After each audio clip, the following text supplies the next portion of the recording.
La rentrée parlementaire, ce sera donc le 11 septembre, une rentrée qui a été avancée de 2 semaines, plusieurs dossiers, ce sera votre première rentrée. Oui. En tout cas, comment vous vivez cet instant? Vous avez déjà pris possession un petit peu des lieux, de l'Assemblée, vous étiez rendu. Tout à fait, je fais ma rentrée en fait le 23 juillet, comme tous les suppléants des députés qui ont été nommés ministres. Donc j'ai siégé 8 jours, puisque la session s'est terminée le 31 juillet, et donc ma vraie rentrée sera mardi prochain. Voilà.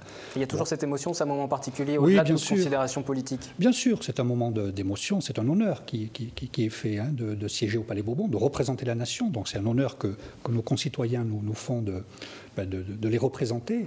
Beaucoup d'émotions quand on pénètre dans l'hémicycle.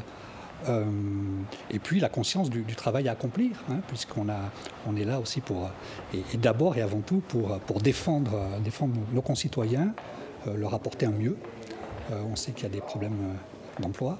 On vous voit sur ces images justement, nous sommes allés vous voir cette semaine à l'Assemblée, on voit un pas déterminé lorsque vous arrivez à l'Assemblée et justement est-ce que sur place lorsque vous siégez, je vous posais la question clairement, vous êtes libre de vos choix parce que vous êtes le suppléant de Benoît Hamon. Est-ce que Benoît Hamon vous dit comment voter, comment ça fonctionne?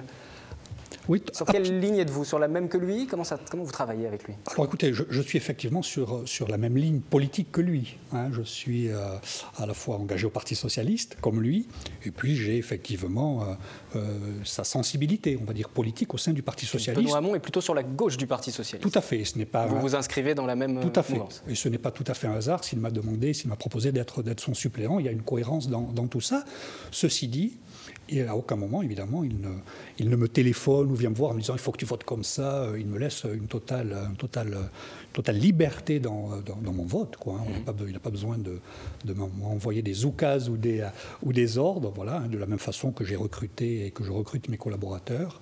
J'ai vraiment une totale liberté de choix et d'agir. Il y a une relation, je crois pouvoir le dire, entre Benoît Hamon et moi, de grande confiance. Voilà. Vous avez créé un groupe ou un mouvement, en tout cas, un monde d'avance, c'est ça? Oui, tout à fait, qui existe déjà depuis plusieurs années au sein du Parti Socialiste. Benoît Hamon en est le responsable.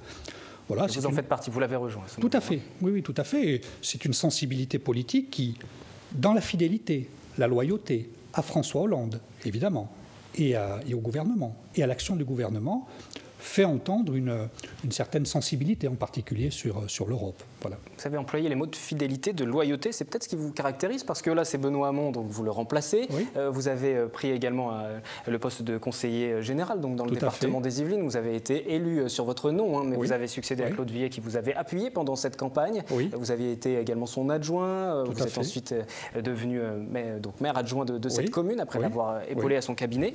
Fidélité, loyauté, c'est les clés de la réussite? Oh oui, je crois en politique, c'est essentiel. Ne jamais oublier, perdre de vue d'où l'on vient. Effectivement, vous savez, un parcours politique, c'est fait de rencontres. Moi, je sais gré à Benoît Hamon, par exemple, de m'avoir proposé d'être suppléant. Donc je ne l'oublie pas et je ne l'oublierai pas. Oui, il faut savoir d'où l'on vient. Alors évidemment, la loi sur le cumul des mandats m'a contraint d'ores et déjà. Parce qu'en étant fidèle et loyal, du coup, vous avez obtenu beaucoup de postes, puisqu'il y a ce poste de député, vous êtes conseiller général, vous étiez donc maire adjoint, vous avez donc dû renoncer au poste de maire adjoint. Voilà, j'ai dû me conformer à la loi qui m'a contraint à abandonner un mandat local. Est-ce qu'il faut encore durcir cette loi? Parce que ça aussi, ça fait partie des discussions, des réformes qui pourraient avoir lieu. Est-ce qu'il faut durcir cette loi sur le cumul des mandats? Un seul poste, seulement conseiller général, seulement député, par exemple? Oui. Moi, je me conforme et je me suis conformé précisément, et je suis dans le sillage précisément de ce que François Hollande a dit devant les Français, un des engagements très clairs de François Hollande pendant sa campagne, du vote des militants socialistes également, qui est de dire un député ou un sénateur, un parlementaire, ne doit pas participer à un exécutif local.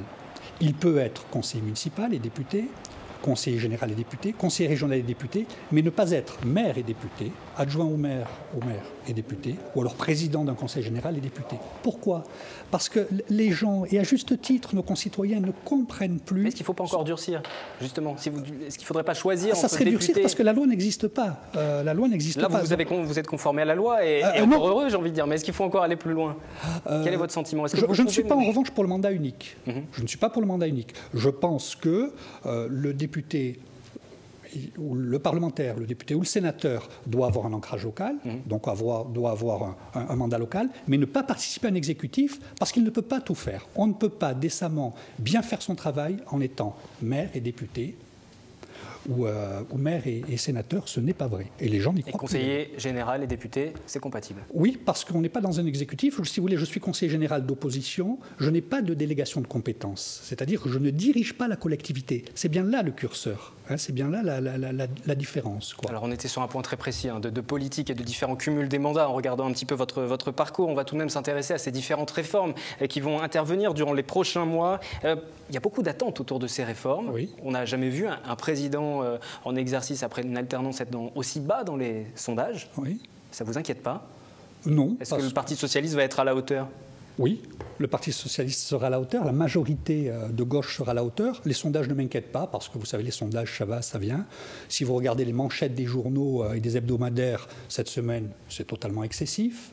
Alors, je pense qu'il y a des attentes légitimes de nos concitoyens, et la majorité de gauche va s'y atteler, effectivement, va répondre à ces attentes. Mais honnêtement, peut-on décemment, en 3 mois, juger de l'action d'un gouvernement et d'un chef de l'État? Je ne le pense pas. Ça me semble être vraiment un petit peu tôt, un petit peu rapide, très un petit peu à l'emporte-pièce. Le chômage augmente encore et toujours. On va en parler spécifiquement dans les Yvelines tout à l'heure, lors de la chronique écho avec Alice Gastine.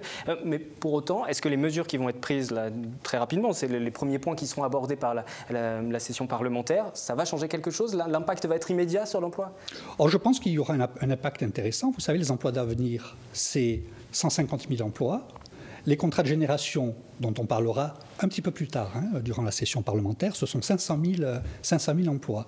Il y aura vraiment un impact. Ça ne va pas tout régler, évidemment, mais je crois que les effets vraiment se feront sentir. C'est aussi, pour les emplois d'avenir, une façon de mettre le pied à l'étrier des jeunes. Et des jeunes, 16 à 25 ans, qui sont sans qualification et sans emploi. On a par exemple beaucoup moqué, vous vous rappelez, les emplois jeunes.